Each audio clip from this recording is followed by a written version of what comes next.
finally, we're going to talk about ISO. So ISO was made a standard in the 1970s, and that standard was to let a photographer know how sensitive that film was to light. So a ISO rating of 100 was a film that had low sensitivity, and an ISO of 800 was a film that had a lot of sensitivity to light. But these days, we don't shoot a lot on film. There are people that are still shooting film, but this course is all about digital. So people that are shooting on DSLR cameras and mirrorless cameras, they're not shooting on film. The light that they let into the camera is coming into a sensor.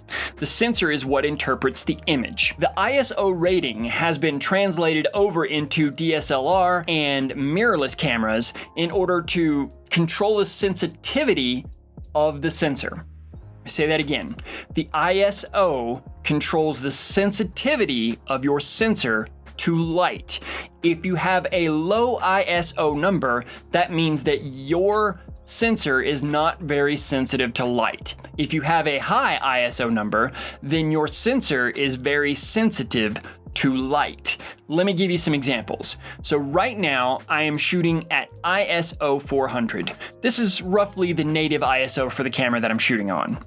If I turn the ISO down like this, that means that my sensor is not very sensitive to light. Even though I've got this blazing softbox up here and I've got another light over here, the sensor is not registering much light.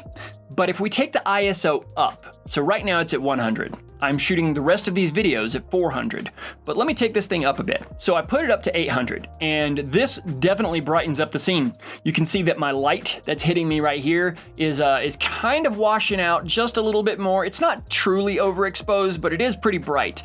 This light over here, you can see that it's exposing this side of my face more, but here's where you can really tell. Look at my background. You can see more of it now. Let's go up a couple of notches and see what happens. So I set the ISO on this one to, what do I got it at? 2000. So I cranked it all the way up to ISO 2000. You can see that the sensor is more sensitive to light. It basically registers more of that light. So now this light has me all nice and blown out, and then this thing is blazing right here on the side of my face. I mean, look, if I turn my hand like this, you can see that my ring is really bright. The back side of my hand is really bright.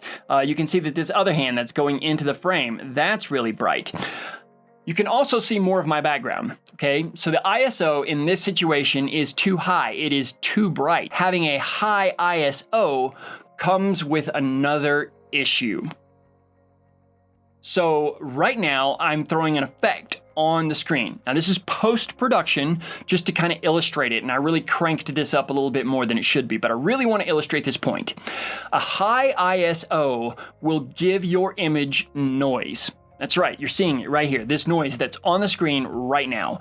This is a byproduct of a high ISO. It's too much noise. It's too grainy. So I'm gonna take my ISO back down to 400. This is back to normal. This is where I have been shooting this whole time. So this ISO is comfortable. There's no noise in the scene. My lights work properly. I'm not blown out. I'm not overexposed. Adjusting your ISO will change how sensitive your sensor is to the light that comes into the camera. So let's run that path again. The light will come in through the lens. It will pass through the aperture, which is controlled by the f-stop. It will go to the shutter, which is controlled by the shutter speed. The shutter will move out of the way and then expose the sensor to the light that came in through the camera. The sensor will look at the light and go, I'm gonna see this much light, or I'm only gonna see this much light. You're adjusting the sensitivity of the sensor to the light that comes in through the camera with adjusting the ISO. A lower ISO number, less light. A higher ISO number, more light. A lower ISO number means a darker image. A higher ISO number means a brighter image. But remember, adjusting your ISO up comes with a catch. The higher you take your ISO, the more noise you introduce into your image. So there's a rule of thumb here that a lot of photographers like to follow. Basically, it means set your ISO as low as you can and leave it there as much as you can. There is a caveat to this. You will have to adjust your ISO. As you take your f-stop number up and as you take your shutter speed up, that means you're going to need the sensor to be more sensitive to light. So you will have to adjust your ISO. The more wide open your aperture, or the lower your f-stop number, and the slower your shutter moves, the lower you're going to have to take your ISO, because then you'll be letting a lot of light in, and if the sensor is really sensitive to light, then you're going to blow out your image. Low ISO, darker image. High ISO, brighter image. Low ISO, less noise. High ISO, more noise.